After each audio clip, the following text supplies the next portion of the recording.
말씀을 전하고자 합니다. 주님, 이 시간 하늘의 비밀을 우리에게 가르쳐 주옵시고 천국에 갈 수 있는 그 비밀을 우리에게 가르쳐 주시사 어떤 사람이 구원을 받을 수 있는지를 똑똑히 알게 하여 주시옵소서. 예수님 이름으로 기도합니다. 아멘. 로마서 9장을 통해서 구원받는 비결, 구제목으로는 왜 실패하였나 하는 제목으로 말씀을 전하겠습니다. 오늘 제가 잠시 김상호 목사님, 청주 순복음교회 김상호 목사님 간증을 들려주었는데요. 이 간증을 들어보면 우리가 생각하는 것하고 완전히 틀리다는 것입니다. 천국에 들어갈 수 있는 사람은 완전히 우리가 생각하는 것과 다르다는 사실입니다. 그리고 그 천국에 들어가 보니까 이 땅에서 큰 일을 했고 유명했던 사람들은 집도 제대로 없어요. 이름 없이 빚도 없이 그렇게 목회했던 사람들은 엄청 큰 집을 가지고 있다는, 너무 다르죠. 우리가 생각하는 것과 완전히 틀리다는 것을 알 수가 있습니다. 오늘 로마서 9장을 통해서 로마서 9장에서 똑같은 이야기를 하고 있습니다. 그러니까 보십시오. 우리가 왜 성경을 보느냐? 성경은, 이거 굉장히 중요한 이야기입니다. 왜 우리가 성경을 보느냐? 성경은 하늘의 고차원적인 것을 다 기록해 놓고 있어서 성경을 볼 때마다 하늘의 문이 열리고 고차원적인 것이 내려옵니다. 즉 하늘의 광기가 쏟아진다는 말. 이런 것은 세상 어느 책에도 없습니다. 세상 그 어떤 책에도 이런 건 없어요. 오직 성경에만 있습니다. 그러니까 성경을 볼 때는 항상 정신을 바짝 차리고 하늘의 광기를 받을 생각을 해야 돼요. 하늘의 고차원적인 문이 활짝 열립니다. 그리고 그 속에 어마어마한 비밀들이 들어있는데 그걸 우리에게 가르쳐 주십니다. 그래서 성경을 봐야 되고 성경을 암송해야 되고 성경을 묵상해야 되는 것입니다. 마찬가지로 오늘 어떤 성경을 어떤 부분을 펼쳐도 그렇습니다. 그래서 로마서 9장을 딱 펼쳐보면 여기에 하늘의 비밀, 하늘의 법칙들이 다 기록되어 있는 거예요. 이걸 발견해낼 줄 알아야 되는 것입니다. 우리가 항상 성경을 볼 때 이걸 못 발견해낸다면 성경을 헛거보는 겁니다. 여러분. 성경은 뭐하러 봅니까? 성경을 보고 성경을 암송하고 성경을 볼 때는 항상 하늘의 비밀들을 알아내야 돼. 하늘의 광기를, 하늘의 고차원적인 그 세계를 끌어낼 줄 알아야 됩니다. 그게 바로 성경 보는 비밀입니다. 자, 오늘 구성에 보면은 왜 그들이 실패하였나, 왜 유대인들이 실패하였나를 적어놓고 있습니다. 여러분, 우리가 생각할 때 유대인들, 특히 그 당시 제사장들, 바리새인들, 사두개인들, 여러분, 우리가 생각할 때는 아주 흉측한 괴물처럼 보이죠. 대답이 없습니까? 그렇게 생각 안 됩니까? 예수님을 죽인 원흉들 아닙니까? 아주 흉측한 괴물들처럼 보이죠. 실제로는 안 그렇다. 실제로는 그분들만큼 뛰어난 사람이 없습니다. 너무 인자하고 너무 친절하고 너무 사람들 다 됐어요. 그리고 일주일에 2번 금식해요. 우리 여러분 일주일에 2번 금식합니까? 매일 기도를 하는데 하루에 3번씩 기도해요. 우리 하루에 3번씩 기도합니까? 여러분, 안식일을 지키는데 철저하게 지켰어요. 금요일 오후 5시만 되면 전부 다 철폐합니다. 문 철폐 다 하고. 그리고 정신을 바짝 가다듬고 토요일 안식일을 너무 잘 지켜요. 여러분, 우리 그렇게 합니까? 우리는 그분들한테 비하면 종교인도 아니야.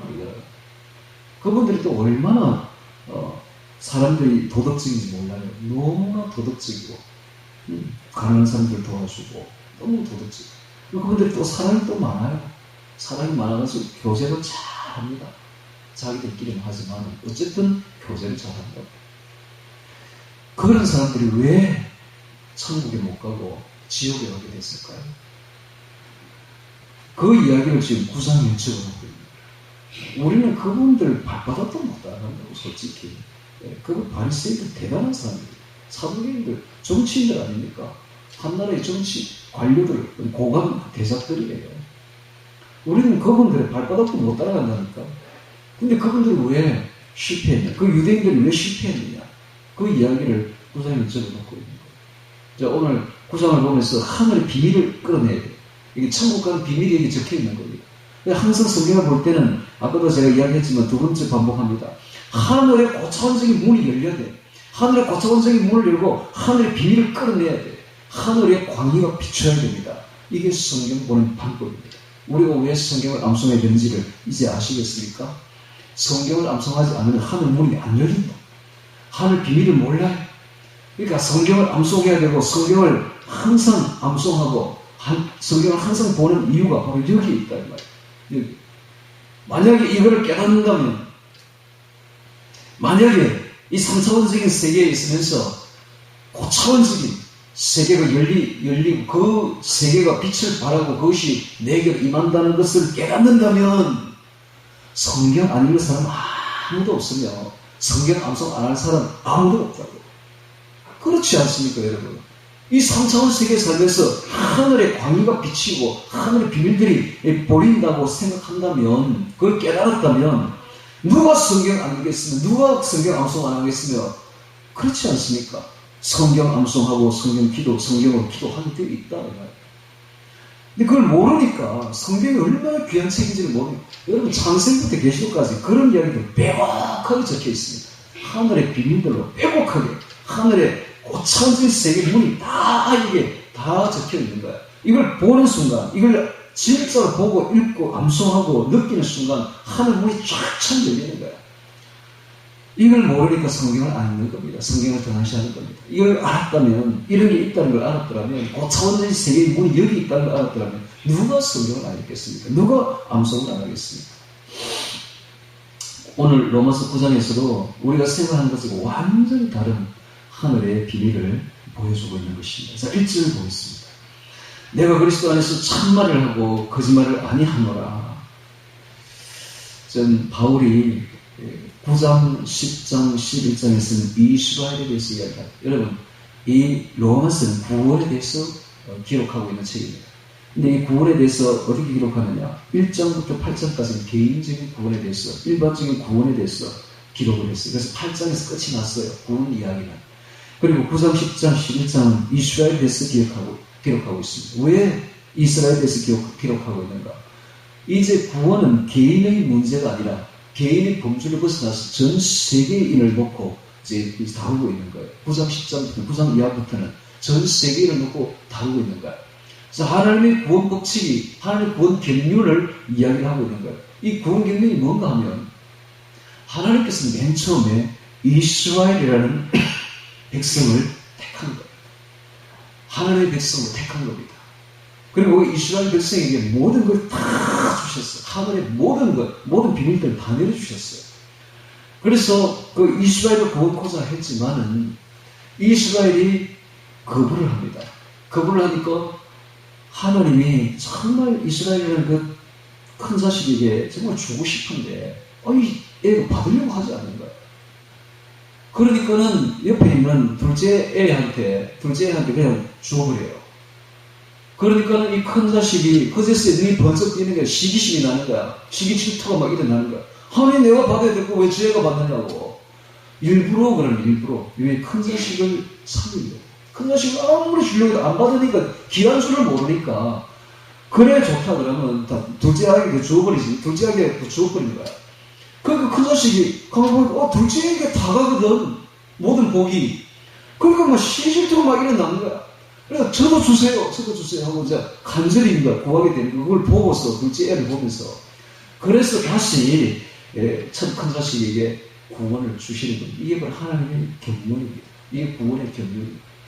정말 유대인들을 너무너무 사랑했어요. 그리고 하나님은 한 번도 유대인을 버린 적이 없어.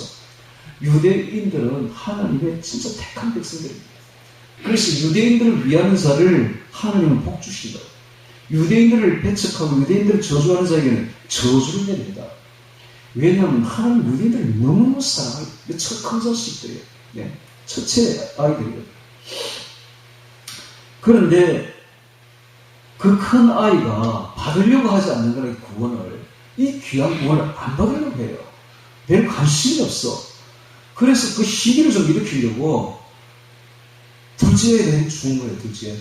그럼 하나님이 둘째를 사랑하는 그 첫째에서 진짜 사랑은 그 첫째에서 사랑하는 거예요. 첫째는 시기심을 일으키려고 둘째는 죽던 것입니다. 그리고 시기심을 일어나니까 질투가 일어나니까 그제서야 이제 하나님이 마지막으로 다시 첫째에게 주는 거. 이게 구원의 경륜이다. 이게 구원이에요. 그래서 구원이 처음에는 유대인들에게 갔고 유대인들로부터 구원이 시작된 겁니다. 그래서 요한복음 4장에 보면 예수님은 구원은 유대인들에서 나느니라 이런 말을 하고 있습니다. 확실히 구원은 예수님도 유대인이잖아요. 유대에서 시작된 거예요. 그리고 이 구원이 온 이방으로 탁 나가게 됩니다. 유대인들이 배척하니까 유대인들이 안 받으려고 하니까 이 구원이 이방인들로 나아간 거예요. 그리고 때가 되면 이방인들로 나갔던 그 구원이 다시 유대인들로 들어갑니다.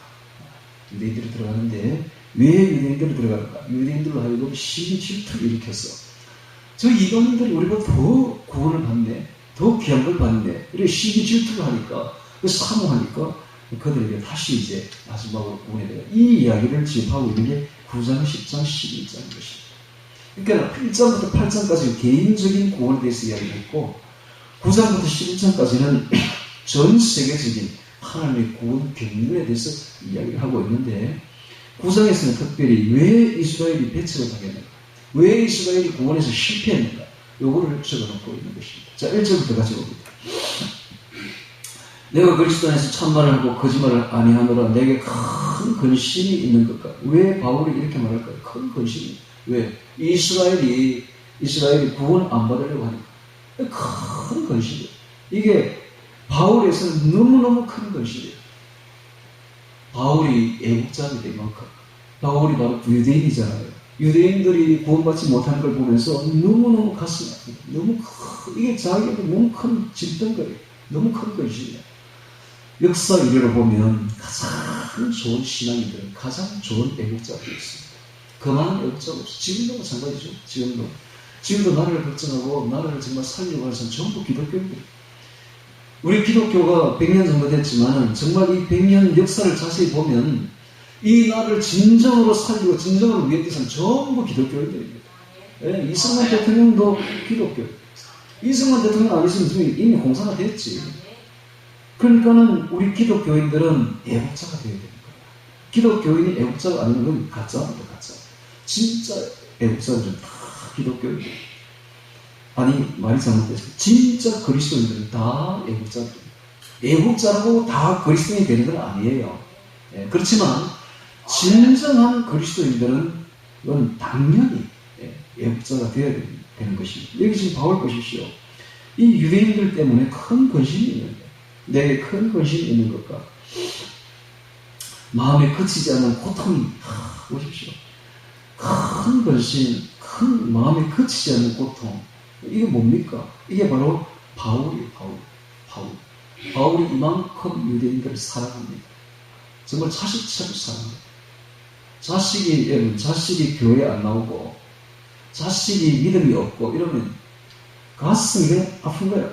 부모가 너무 가슴이 아픈 거예요. 너무 큰 근심. 정말 마음에 그치지 않는 고통이에요, 이게. 그러니까는 자식들이 보십시오. 자식들이 진짜 효자는 누구냐? 믿음 좋은 그 사람이 진짜 효자입니다. 믿음 좋은. 믿음에서 떠난 사람은요, 어떤 짓을 해도 부모가 마음에 안 드는 거예요. 가슴이 아픈 거예요. 그치지 않는 고통이 큰 근심이야. 왜? 저러면서 저대로 가면 나중에 지옥 갈 낀데, 흔히 보이는 거야, 흔히. 지옥이 흔히 보이는 거야. 그러니까 큰 근심이고, 마음이 그치지 않는 것 똑같습니다. 지금 바울이 부모와 같은 심정이에요. 이 유대인들을 보니까 큰 근심이요. 마음이 그치지 않는 고통이 있는 거예요. 고통이 있는 것은 내 양심이 성령에서 나로부터 증거하노니 나의 형제, 곧 권력의 친척을 위하여 내 자신이 저주를 받아 그리스도에서 끊어질 자도 원한다. 이 정도입니다. 바울이 말합니다. 내가 차라리 그리스도에서 끊어져서 지옥에 갈지라도 주여 이 유대인들 구원하여 주소서. 이렇게 말합니다. 이 모세의 마음과 똑같죠. 모세가 출애굽기로 이런 말을 합니다. 하나님이 모세에게 말합니다. 모세, 내 이 이스라엘 백성을 다 멸망시켜버리고 모세 너로부터 시작해서 다시 시작하자. 다시 백성을 한번 만들어보자. 다시 민족을 시작하자. 이러니까 모세는 뭐라 합니까? 32절에 그러나 합의하시면 이제 그들의 죄를 사하여 사하시옵소서. 그렇지 않사오면 원컨대 주의 기록하신 책에서 내 이름을 지워버릴 수 없소서. 나를 차라리 지옥에 보내시고 나를 차라리 내 이름을 생명책에서 지워버리시고 이 백성들을 구원하여 주소서. 이게 모세의 마음, 이게 부모의 마음입니다. 이게 부모의 마음이 어떤 줄 압니까, 여러분? 부모가 이런 겁니다. 자식을 위해서라면 내 목숨을 죽어도 좋으니까 내 자식 구원하여 주소서. 이게 불붙는 듯한 그 사랑 아닙니까, 사랑? 이게 불붙는 사랑 아닙니까? 이게 바로 진짜 영국자, 이게 바로 진짜 그리스도입니다. 그리스도인이라면 이렇게 돼야 돼요. 이런 사랑이 있어야 되는 것입니다. 자, 4절에 보겠습니다.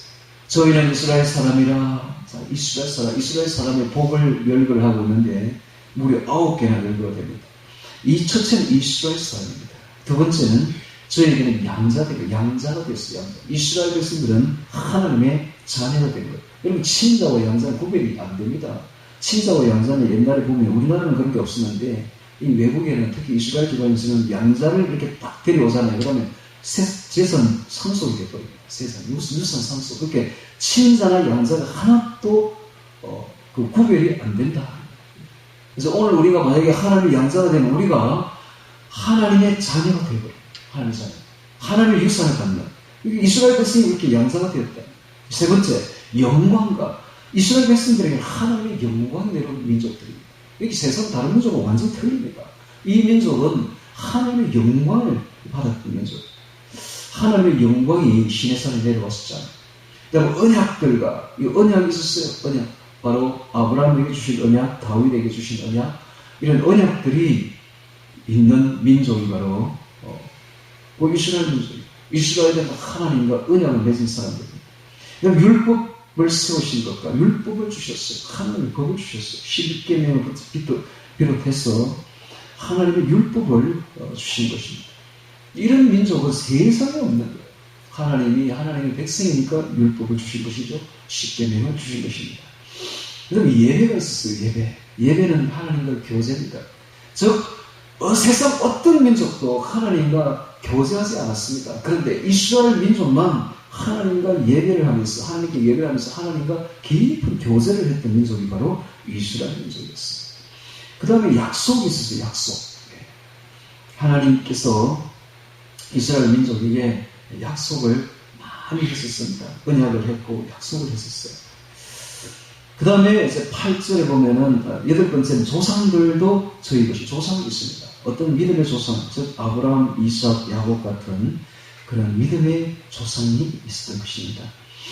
그 다음에 맨 마지막으로 9번째로 그리스도가 저희에게서 났습니다. 예수님이 예수 구원자가 인류 구원자가 유대인에게서 난 겁니다.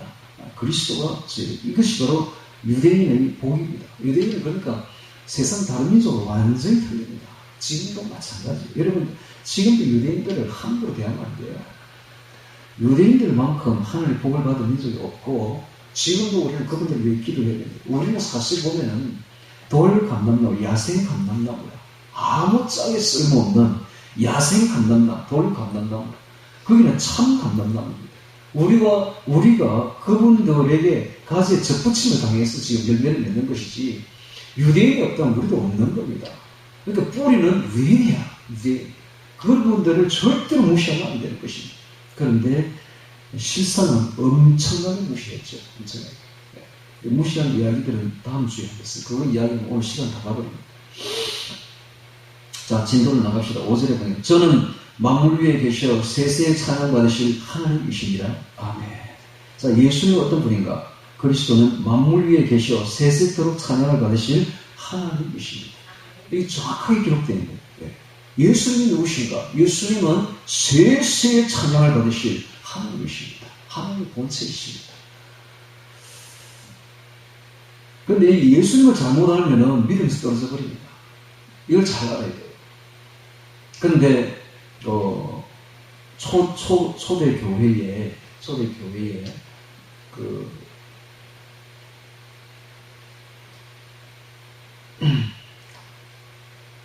콘스탄티누스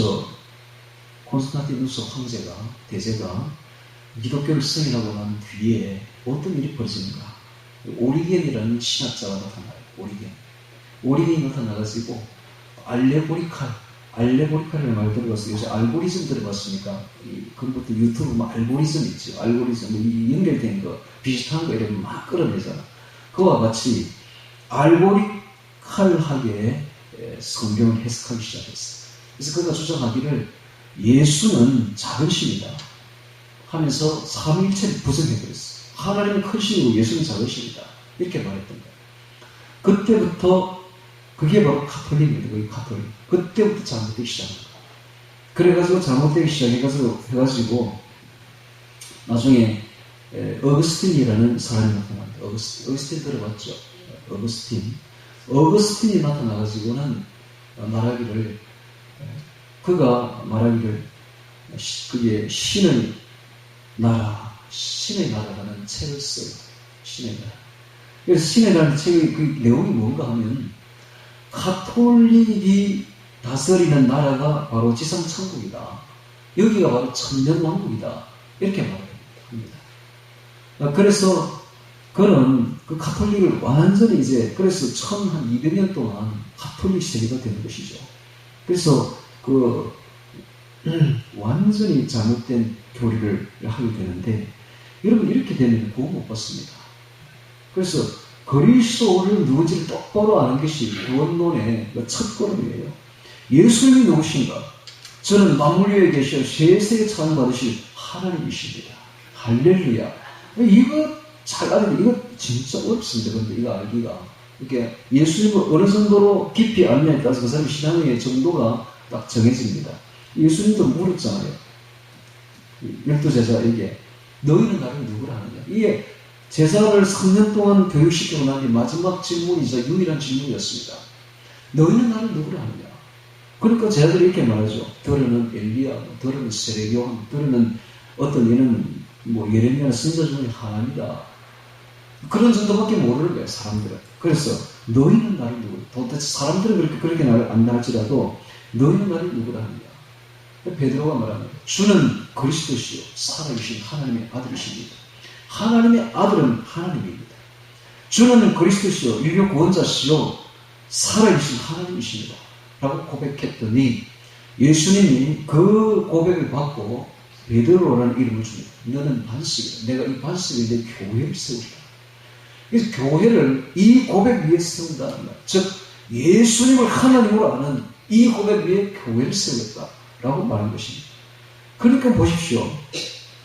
사람마다 다 틀려. 예수님을 아는 정도가. 근데 이 예수를 얼마나 깊이 아느냐에 따라서 그 사람의 신앙 정도가 다 결정되는 것입니다. 오늘 우리는 예수님을 알기를 하나님으로 알아야 됩니다.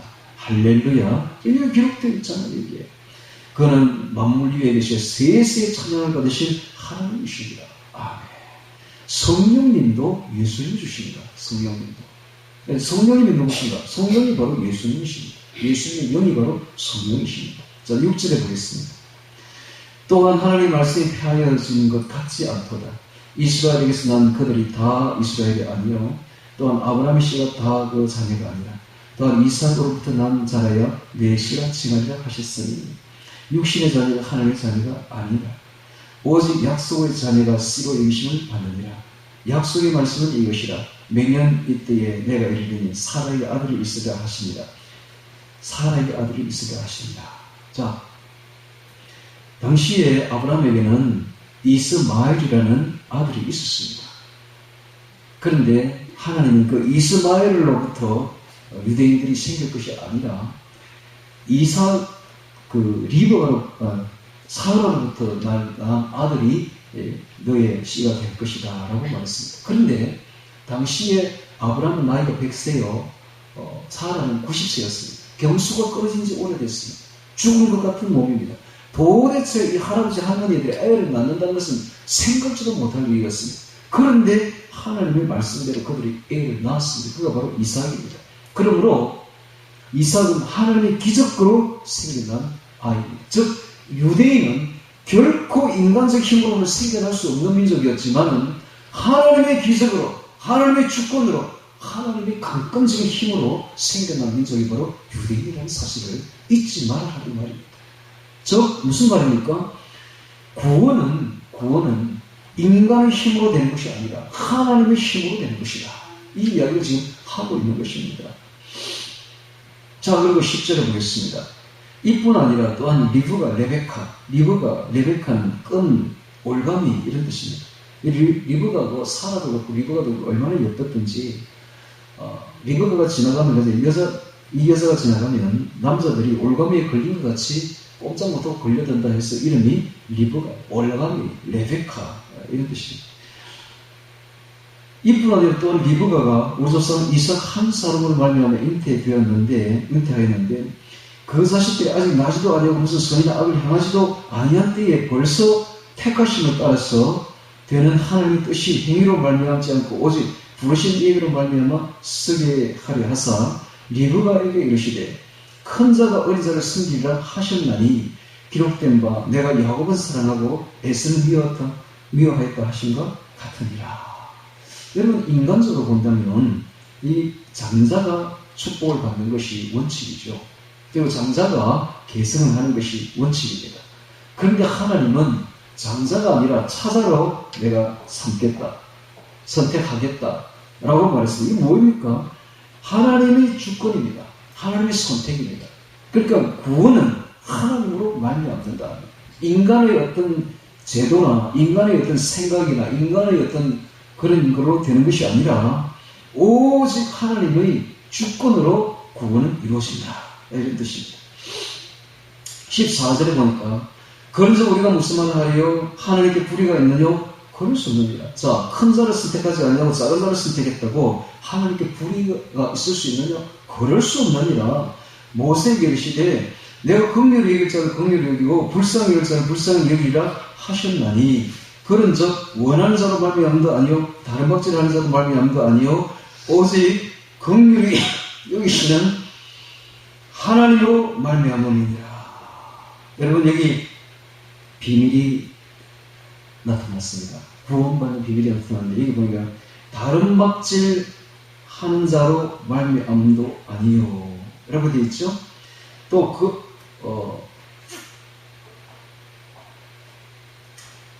다른 박질 원하는 자로 말미암도 아니요 다른 박질 하는 자로 말미암도 아니다. 즉 구원을 받기 위해서, 구원 천국에 가기 위해서 인간적으로 노력을 엄청나게 하는 이런 사람으로 되는 게 아니다. 즉 바리새인처럼 사두개인처럼 이런 사람으로 구원받는 게 아니라는 겁니다. 이건 오직 하나님으로 말미암는다 라고 말하고 있습니다. 자, 이게 무슨 뜻일까요? 여러분, 이 뜻을 잘 알아들어야 돼요. 예수님이 이런 말을 합니다. 내가 진실로 너에게 이르노니 세리와 창기들이 너희보다 먼저 하나님 나라에 들어가리라. 이런 말을 합니다. 세리와 창기들이 바리새인보다 먼저 하나님 나라에 들어가리라. 요한이 의도로 너희에게 나왔으니 세리와 창기는 믿었으니 저를 보고 믿었으나 너희는 그것을 보고도 종시 믿지 아니하였다. 이런 말을 합니다. 여러분, 세리와 창기가 누굽니까? 자타가 공인하는 죄인들입니다. 세리는 자타가 공인하는 죄인들입니다. 그런 말이 있었어요. 산에 가면 사자가 있고 거리에 가면 세리가 있다. 그러니까는 세리는 항상 뭔가 이 가슴에 짓눌리는 게 나는 죄인이다. 이때 창기는 누구면 창기는 죄인의 대명사입니다. 당시에 이 창녀들은 항상 자신이 죄인인 걸 잊지 않고 있었습니다. 여러분, 이런 사람들이 구원받는다는 거예요. 이 이야기거든요. 이 이야기를 합니다. 그러니까는 누가 구원을 받는가? 완전히 인간의 생각하고 하나님의 생각하고 틀린데 자신이 할 수 없는 죄임을 깨닫는 사람만이 구원받습니다. 내가 뭔가를 할 수 있다라고 생각하는 사람은 구원 못 받습니다. 절대로. 내가 의인이다. 내가 도덕적이다. 나는 높은 사람이다. 나는 정말 너희들하고 틀린다. 이런 생각을 조금이라도 가진 사람은 절대 천국 못 갑니다. 그러니까 여러분, 다른 사람을 비판하는 사람들은 분명히 내 이야기합니다. 비판하는 사람들은 바리새인이고 그런 사람들은 천국 못 갑니다. 그러면 왜 세리와 창기들이 천국 갈까요? 비판할 건덕지가 없잖아. 지가 더 큰 죄인인데 누가 누구를 비판해? 내가 제일 큰 죄인인데 그러니까 아무리 다른 사람이 내게 죄를 지어도 내가 그 사람을 뭘 할 수가 없는 걸 내가 더 큰 죄인이잖아. 그러니까 용서할 수밖에 없는 거야. 그러면 내가 내 죄에 비하면 당신이 나한테 짓는 죄는 기꺼이 불구하고 내가 어찌 당신을 용서하지 못해? 왜 내가 큰 죄인인데? 이렇게 생각하는 사람만이 천국 갑니다. 여러분, 내가 조금 전에 김상호 목사 아내를 왜 보여주겠습니까? 그거 보라고. 여러분, 지금 교회 갔다 오는데 시아버지가 돌을 들어가지고 그 뒤통수를 쳐가지고 뒤통수 깨진 거야. 여러분, 옛날에 약도 제대로 없는 시절에 뒤통수 깨지면 그 뒤통수가 쉽게 나면 절대 안 났습니다. 진물이 나고 또 진물이 나고 해가지고 내가 잘 알아요. 우리 어릴 때 그 초등학교 다닐 때에 이 유천초등학교 다녔는데 이 읍에 이제 그 영화 보러 갔다가 가면서 그 당시에는 애들끼리 싸움 많이 했습니다. 뭔가 우리 만나면 싸우는지 몰라. 여기 뭐 대승초등학교인지 고승초등학교인지 모르겠는데 그 애 하나가 이따만 돌을 들어가 던졌던 거야. 우리 다 열지에 가는데. 근데 내 앞에 애가 땅 하더라고. 뭐가 날아와가지고 보니까 내 앞에 내가 진짜 사랑하는 내 단짝이 머리에 맞았던 거야. 그 큰 돌에 땅 하더니 그냥 깨졌던 거야. 이게 그때부터 시작해 한 1년간 가더라고. 상처가 내 진물이 흐르는 거야. 내 앞에 앉은 내 진물이. 머리 공부도 잘했어요. 걔가 그걸 조그만 돌에 맞아도 그 정도인데 그 당시에 여러분 큰 돌에 시아버지 던진 돌에 맞았다 하면 그 상처가 얼마나 크겠습니까? 그러면 자 보십시오. 이 며느리는 지금 교회 다니고 있습니다. 교회 다니면서 얼마나 많은 걸 배우고 있습니까? 속으로 어떻게 생각했어요? 저 무식한 저 시아버지, 시어머니, 남편 얼마나 격렬했겠습니까? 우리 생각입니다. 우리 생각. 그런데 이제 나쁜 짓을 한 것도 아니고 교회 갔다 오는데 돌을 던져 내 머리를 깨. 얼마나 미웠겠어요. 우리 생각입니다. 그런데 이놈들이 어떻게 나옵니까? 시아버지 와서 아이고 얘가 괜찮나니까 아버지 괜찮습니다. 어떤 마음으로 그렇게 말을 했겠습니까? 저는 분명히 이렇게 생각합니다. 이 며느리는 항상 자신이 죄인인 줄 아는 거야. 죄인인 줄 알고 언제나 가슴을 치는 거야. 세리와 참기처럼. 그리고 시아버지가 비록 돌을 던져가지고 자기 머리를 깼지만은 그거는 티끌에 불과하고 내 죄에 비하면 티끌에 불과하고 야 저분들을 어떻게 뭐라 할 수 있겠나 이렇게 생각하는 거예요. 그러니까 천국 가서 상을 받는 거예요. 여러분 이 비밀을 알아야 돼. 비밀을 지금 하늘의 비밀이 지금 내려오고 있어요. 이 비밀을 깨닫지 못하면 이거 만판의 헛방이다. 여러분 이게 천국 가는 비밀입니다. 비밀입니다. 그러니까 이 땅에 있으면서 의인인 채 남을 비판하는 사람은 천국 못 갑니다. 이 땅에 있으면서 내가 죄인이다. 내가 할 수 없는 죄인입니다. 주여 나를 떠나소서 저는 죄인으로서요. 이 베드로가 그렇게 고백했잖아요. 그런 사람만이 천국 간다. 그런 사람만. 여러분 이게 비밀입니다. 구원받는 비밀을 여기 지금 적어놓고 있는 거예요.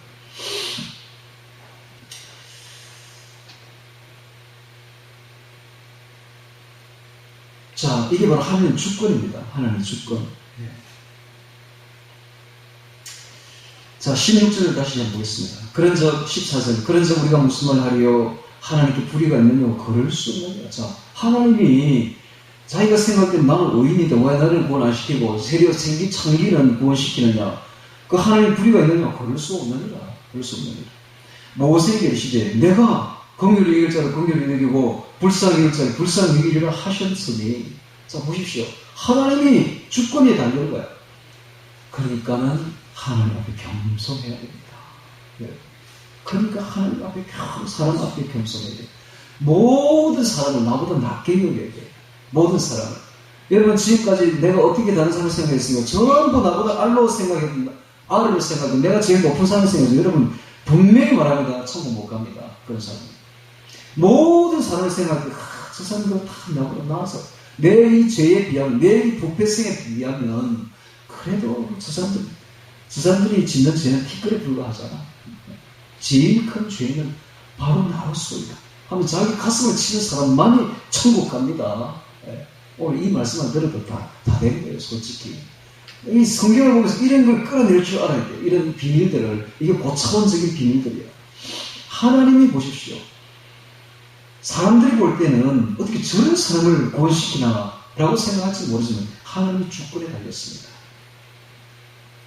자, 16절. 그런즉 원하는 자로 말미암은 거 아니요 다른 박질하는 자로 말미암은 거 아니요 오직 긍휼히 여기시는 하나님으로 말미암느니라. 그렇습니다. 의인이 체하면 바리새인이라고 구원받는 거 아니다. 일주일에 2번 금식한다고 구원받는 거 아니다. 이 말. 목욕 재개하고 안식일 잘 지킨다고 구원받는 게 아니다. 이 말. 다른 박질한다고 되는 게 아니라 원한다고 되는 것도 아니라 오직 하나님의 주권에 달렸어. 이 하나님의 주권에 달렸다는 것을 안다면 자신이 죄인임을 뉘우쳐야 됩니다. 깨달아야 됩니다. 그런 사람만 구원받는다. 이 이야기를 지금 하고 있는 겁니다. 이 성경을 보면서 이걸 다 끌어낼 줄 알아야 돼요. 이런 말들을 성경 속에 있는 하나님의 마음을 끌어낼 줄 알아야 됩니다. 즉 천국의 비밀을 끌어내야 됩니다. 지금 내가 끌어내고 있습니다. 지금 여러분. 이게 고차원적인 비밀이에요. 이거 엄청난 비밀들입니다. 17절에 성경이 바로에게 이르시되 내가 이 일을 위하여 너를 세웠으니 곧 너로 말미암아 내 능력을 보이고 내 이름이 온 땅에 전파되게 하려 함이로라 하셨으니 그런즉 하나님께서 하고자 하시는 자를 긍휼히 여기시고 하고자 하는 자를 강팍히 하십니다. 하나님께서 바로를 강팍히 해버린 것입니다. 또 긍휼히 여기시는 자를 긍휼히 여기시는 것입니다. 이 모든 것이 다 하나님의 선택에 달렸고 하나님의 주권에 달렸다는 이야기입니다. 자, 19절에 혹 너가 내게 말하기를 그러면 하나님이 어찌하여 허물하시느뇨 너가 그 뜻을 대적하느뇨 하리니 이 사람아 내가 네 뒤에 감히 하나님을 질문하느뇨 대적하여 질문하느뇨 지음을 받은 물건이 지은 자에게 어찌 나를 이같이 만들었느냐 말하겠느뇨 토기장이가 진흙한 덩이로 하나님 귀 쓸 그릇을 하나님 천이 쓸 그릇을 만드는 권한이 없겠느냐 없느냐 권이 없느냐 만일 하나님과 진노를 보이시고 그 능력을 알게 하고자 하사 매라기로 준비된 진노의 그릇을 오래 참으심으로 감용하시고 또한 영광받기를 예비하신 바 긍휼의 그릇에 대하여 그 영광의 부여함을 알게 하고자 하셨을지라도 무슨 말 하리요 이 그릇은 우리는 곧 유대인 중에서 뿐만 아니라 이방인 중에서 부르심을 받은 부르신 자니라. 호세가 그래도 이르기를 내가 내 백성 아닌 자를 내 백성이라 사랑치 아니한 자를 사랑한 자로 부르리라. 너희는 내 백성이 아니라는 그곳에서 저희가 살아계신 하나님의 아들이라 부르심을 얻으리라 함과 같으니라. 호세아서에 그런 말이 있습니다. 호세아서에 보면은 내 백성이 아니다 라고 했다가 나중에 너는 내 백성이라 라고 말하며 내가 너를 긍휼히 여기지 아니하리라 루하마 했다가 나중에는 루하마 내가 너를 긍휼히 여기리라 라는 말하는 대목이 있습니다. 함과 같습니다. 27절 또 이사야가 이스라엘에 대하여 외치되 관하여 외치되 이스라엘 무자손의 수가 비록 바다의 모래 같을지라도 남은 자만 구원을 얻으리니 주께서 그 땅 위에서 그 말씀을 이루어서 필하시고 끝내시리라 하셨느니라. 자, 남은 자만 구원을 얻으리라. 이스라엘 무자손의 수가 바다의 모래 같을지라도 남은 자만 구원을 얻으리니 구원받을 숫자가 너무나 적다는 말입니다. 여러분 한번 예를 한번 들어볼까요? 이 남은 자 누가 남은 자인가 한번 돌아보면 노아의 홍수 시대에 노아만 남은 자였습니다. 나머지는 전부 다 구원 못 받았습니다. 다 멸망받았습니다. 그러니까 보십시오. 하나님은 소수를 귀하게 여기고 남은 자를 귀하게 여깁니다. 그래서 주류를 선택하지 않으시고 비주류를 선택하시는 하나님이심을 알 수가 있습니다. 노아 때 그랬죠. 그 다음에 또 보면 모세 시대에 보면 모세가 하수에 던짐을 받아 죽임을 받을 뻔했습니다. 그런 모세를 들으셨어서 모세가 남은 자입니다. 구원을 이루신 것입니다. 또 보면은 모세 이후에 보면은 여호수아와 갈렙이 있습니다. 60만 명이 있었지만 그 중에 딱 2사람만 구원받습니다. 여호수아와 갈렙 남은 자죠. 남은 자. 이제 남은 자를 통해서 하나님은 구원의 계보를 이루어 간다라는 사실을 알 수가 있는 것입니다. 남은 자만 구원을 얻으리니 이 렘넌트라고 합니다. 전문용어로 렘넌트, 남은 자. 이것이 바로 남은 자 사상이 면면하게 성경 처음부터 끝까지 내려오고 있습니다. 오늘 우리가 이 땅에 남은 자가 되어야 돼요. 이 땅에서 구원받는 자가 되어야 됩니다. 그래서 주류를 따라가면 안 됩니다. 대세를 따라가면 안 됩니다. 항상 구원은 어디에 있는가? 배주류에 있고 소수에 있습니다. 그래서 예수님은 뭐라고 했습니까? 좁은 문으로 들어가. 넓은 문은 다 멸망의 문이다. 거기가 많은 사람들이 운집하는 거기 가지 말아라. 극소수가 가는 길이 있다. 그 길을 가라. 거기가 바로 생명의 길이다. 라고 말했지 않습니까? 자, 29절에 봅니다. 또한 이사야가 미리 말한 바 만일 만군의 주께서 우리에게 씨를 남겨두시지 아니하였더라면 우리가 소돔과 같이 되고 고모라와 같았을 때도 한가 같으니라. 그래서 우리가 무슨 말을 하리요? 오히를 쫓지 아니한 이방인들이 오히를 얻었으니 곧 믿음에서 난 오히요 의의 법을 쫓아간 이스라엘은 법에 이르지 못하였으니 어찌 그러하며 이는 저희가 믿음에 의지하지 않고 행위에 의지합니다. 부딪힐 돌에 부딪혔느니라. 이 부딪힐 돌이 나옵니다. 부딪힐 돌이 바로 예수님이십니다. 예수님. 자, 이스라엘 백성들이 왜 구원을 받지 못하고 부딪힐 돌 예수님에 부딪혀서 깨져 버렸는가? 그들은 행위에 의지했기 때문입니다. 행위가 뭡니까? 율법을 통해서, 할례를 통해서 구원받는다 라고 의지를 했던 것입니다. 즉 그들은 예수님을 의지한 것이 아니라 할례를 의지했고 율법을 의지했던 것입니다. 그들은 굉장히 자신들의 행위에 의지했습니다. 자신들을 의지했던 것입니다. 자신들만 구원받는다라고 생각했던 것입니다. 이런 사람들은 구원 못 받습니다. 자신이 의인이라고 생각하는 사람은 구원 못 받습니다. 자신이 의인이라고 생각하는 사람들의 특징이 뭐냐? 다른 사람을 비판을 잘합니다. 다른 사람을 전부 죄인으로 봐버립니다. 이런 사람은 구원 못 받습니다. 그런 사람들의 특징이 뭐냐? 다 죄인인데 자기만 의인이라고 생각합니다. 다 죄인. 그런 사람은 구원 못 받습니다. 이게 바로 바리새인들입니다. 바리새인들. 여러분 너무 아이러니컬하죠. 이런 사람들이 바리새인인데 이 바리새인들이 그럼 나쁜 사람들이냐? 아니요. 진짜 괜찮은 사람들입니다. 정말 일주일에 2번 금식하고 정말 예배 잘 드리고 안식일 잘 지키고 하루에 3번씩 기도하고 그 다음에 교제 잘하고 친도 잘하고 정말 사랑이 많고 친절한 사람. 정말 인간적으로 볼 때 최고의 사람들이야. 그런데 구원 못 받아. 왜? 이유는 딱 한 가지. 행위에 의지했어. 내가 이렇게 살면 구원 받겠지. 자신의 행위에 의지했던 거야. 행위에 의지했던 자신의 공로에 의지했던 것입니다. 이런 사람 구원 못 받습니다. 그럼 누가 구원 받느냐? 세리와 창기들이 구원 받습니다. 세리와 창기가 어떤 사람입니까? 언제나 가슴을 칩니다. 주여 나는 할 수 없는 죄인입니다. 주여 나는 할 수 없는 죄인입니다. 주여 나를 떠나소서 저는 죄인이로소이다. 이런 사람이 구원받습니다. 너무 아이러니컬하죠. 인간적으로 너무 이상한 법칙이야. 지금 하늘의 법칙을 저는 끌어내고 있습니다. 지금 고차원적인 법칙을. 이걸 알아야 돼요. 그래서 우리 어머니가 구원받았던 것입니다. 우리 어머니는 항상 가슴을 쳤습니다. 내 같은 죄인이 어째 천국 가겠나. 그래서 제가 한번 집에 갔더니 어머니가 채소밭에서 항상 채소밭을 따듬고 있는데 그날은 이상한 포즈를 짓고 있는 거예요. 보니까 꿇어 앉았기는 꿇어 앉았는데 머리를 손을 이래가지고 있는 거야. 뭐야 저게. 그래서 가까이 가서 어머니 지금 뭐 하십니까? 뭐 하기는 얘기야. 내가 지금 하나님께 기도하고 하는 거야. 하나님께 기도할 때 이렇게 하는 것은 불경하다고 생각하는 거야. 머리 위에 올려야 되냐고 생각하는 거야. 이 정도로 순진하신 분입니다.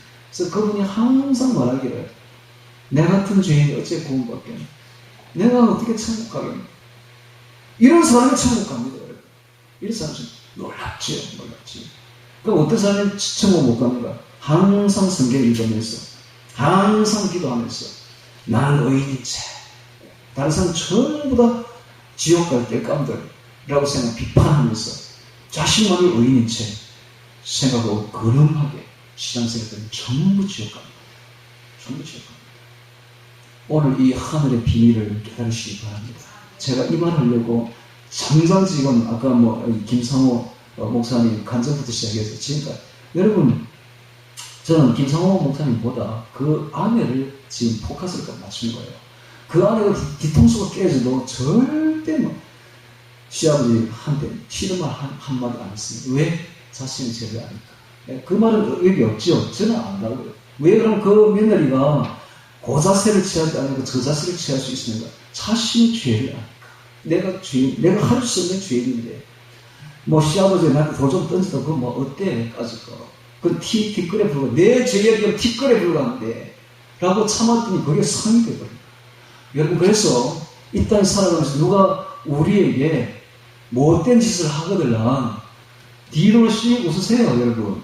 하늘의 상급이야, 그게. 봤잖아요. 하늘의 상급이라니까. 뒤통수 한번 깨져야 돼. 그게 하늘의 상급이라. 가슴 앞으로 팍팍 찔려야 돼. 그게 하늘의 상급이라니까. 참으세요. 참으시고. 절대 대항하지 마시고. 예. 여기 이렇게 나올지라도 항상 제가 하는 말이 있습니다. 안 좋은 것은 자꾸 미라고. 좋은 것은 빨리 해라. 쇳불도 당기면 빼라고. 좋은 일은 빨리빨리 해버리고, 안 좋은 일은 자꾸 미라. 미루면 우리가 참 그렇습니다. 기억이라는 게 잊혀진다고. 그 나쁜 놈도, 그 나쁜 행위도 시간이 지나면 다 잊혀져 버려요. 그리고 지나가면 그냥 추억이 돼버려요. 추억이 돼버리고, 그냥, 예, 그렇습니다. 그러니까 교훈이 돼버리고, 그러니까 시간이 지나면 또 화해되잖아요. 그죠? 그러니까, 자, 내게 참 푹푹 찌른 그 사람을 갚지 마시고, 그냥 참으세요. 참으면 그게 상급이 된다니까. 그 참을 수 있는 비결이 어디 있는가? 내가 죄인인 줄 알아요, 내가. 그 사람이 나한테 찌른 건 뒷거에 불과하고, 내가 하나님께 지은 죄는 정말로, 이것은 1만 달란트에 해당되는 어마어마한 죄입니다. 이 세상에서 제일 큰 죄인이 누구냐? 내 자신입니다. 누가 그걸 말해요? 바울이 말했습니다. 내가 죄인 중에 괴수로다. 지금 이렇겠습니다. 하늘의 지금 비밀입니다. 천국은 비밀을 지금 제가 이야기를 하고 있는데, 이 비밀을 깨달은 사람은 천국 다 갑니다. 그래서 우리 교회는 천성교회잖아요. 천성교회잖아요. 다른 교회 가면 이렇게 말할 거예요. 여러분, 천국 가려면 새벽기도 나와야 돼. 새벽기도 안 나오는 것들이 무슨 놈, 불교 가봐, 불교. 새벽 3시에 다 일어나잖아. 이렇게 말할 거예요. 새벽기도 안 나오는데 무슨 천국 가려고 그래. 새벽기도 나와야 돼. 새벽기도 나와야 건사 주고 장도 줍니다. 이렇게 말할 겁니다. 여러분, 다 지옥 갑니다. 그렇게 살면 다 지옥 갑니다. 바리새인처럼 살면 다 지옥 갑니다. 오늘 우리는 세리와 창기가 되겠습니다. 주여 저는 할 수 없는 죄인이었습니다. 다른 사람은 다 보면 다 의인들이고, 내만이 죄인이네요. 내가 진짜 주의 죄인입니다. 이럴 때에 천국 간다고요. 여러분, 왜 이스라엘이 구원을 못 받으니까? 그들이 행위를 의지했기 때문에, 율법을 의지했고 자신들만 의인인 줄 알았기 때문에 부딪힌 돌에 부딪혀버릴 거예요. 부딪힌 돌이 뭡니까? 예수님은 누구를 구원합니까? 죄인들을 구원하러 오신 거예요. 의인들을 구원하러 오시지 않았어요. 그러니까 자신이 의인이라고 생각하는 사람은 예수님께 부딪혀서 깨져버립니다. 천국 못 갑니다. 그 뒤에 보십시오. 보라, 내가 붙이는 돌과 거치는 반석을 시온에 두노니, 붙이는 돌, 거치는 반석이 바로 예수님입니다. 예수님. 저를 믿는 자는 부끄러움을 당치 않나요? 누가 믿습니까? 죄인들이 믿는다. 죄인들. 주여 저는 죄인으로서이다 하는 사람만이 예수님을 나의 구세주로 받아들이게 되고 예수님만 의지하게 되고, 왜? 자신이 믿을 게 없으니까. 자신은 도대체가 의로운 게 하나도 없으니, 내 안에는 죄밖에 없으니까 믿을 거는 오직 예수님밖에 없는, 예수님의 공로를 의지하는, 십자가의 공로를 의지할 수밖에 없습니다. 주여 하고 손들고 나오는 사람만이 구원받습니다. 이 이야기를 지금 하고 있는 거예요. 왜 이스라엘이 구원을 못 받았는가? 구성에 쭉 이야기를 하죠. 이유는 여기 있어요. 부딪힌 돌에 부딪혀버립니다. 자신들이 의인인 채 하다가 구원을 못 받은 것입니다. 지금도 마찬가지. 지금도 교회를 열심히 다니고 주일 성수하고 11조 하면서 교회 높은 직분 받아가지고 자신들이 의인인 줄 알고 자신들만 구원받지 않은 사람은 미안하지만 천국 못 갑니다. 누가 천국 가는가? 항상 자신의 가슴을 치면서 주여 저는 할 수 없는 죄인이로소이다 하는 사람만이 구원받습니다. 그런 사람은 자신을 의지하지 않습니다. 오직 예수님만 의지합니다. 그리고 오직 예수님 말씀대로 살려고 합니다. 오직, 여러분, 제가 늘 이야기하는 마태복음 5장, 6장, 7장 산상수훈은 이건 인간이 할 수 있는 게 아니에요. 인간이 그거는 행할 수 있는 그 말들이 아닙니다. 누가 이걸 행할 수 있는가? 자신이 죄인임을 아는 사람이 오직 예수님만 의지하는 사람만이 할 수 있는 거예요. 손양은 목사님이 이렇게 말했습니다. 동의야. 내가 어떻게 예수님의 말씀, 이런 말씀을 내가 행하고 네 원수를 사랑하라는 이 말씀을 또 행하지 않고 이렇게 할 수가 있는가? 내가 죄인인데 어떻게 예수님 한 말씀을 행하고 한 말씀을 행하지 않을 수가 있겠는가? 이렇게 말한 손양원 목사님은 죄인인 줄 알았던 겁니다. 그래서 무조건 예수님 말씀 다 행하려고 했던, 왜? 죄인이니까. 오직 믿을 분은 예수님, 의지할 분은 예수님밖에 없으니까 예수님 말씀하시면 무조건 행해야 된다. 이렇게 생각했기 때문에 원수를 사랑한 겁니다. 그분이 마음이 좋아가지고, 마음이 넓고 아량이 크고 관대해서 정말 사람이 좋아서 원수를 사랑한 게 아니다, 이 말이에요. 아시겠습니까? 내가 할 수 없으니까, 내가 죄인임을 아니까 내 걸 다 내려놓는 거야. 나는 할 수 없다. 그래서 예수님 말씀대로 행하려고 노력하다 보니까 그렇게 된 겁니다. 사람 못하다니 된 겁니다. 오늘 우리도 그렇게 해야 됩니다. 자, 하늘의 비밀이 다 내려왔습니다. 다 가르쳐 줬습니다. 예. 그러니까 이제 천국 다 갈 수 있겠죠? 한 사람 가겠네. 다시. 다 이제 천국 갈 수 있겠죠? 네. 다 천국 가기를 바랍니다. 우리 왜 이름이 천성교회잖아요. 제가 이 부분에 대해서 얼마나 고민했는지 아십니까? 어떻게 천국 가겠는가? 요것만 고민하고 있는 사람이 접니다. 그러니까는 다 천국 가시기를 주의 이름으로 축원합니다. 말씀 선고하며 기도하겠습니다.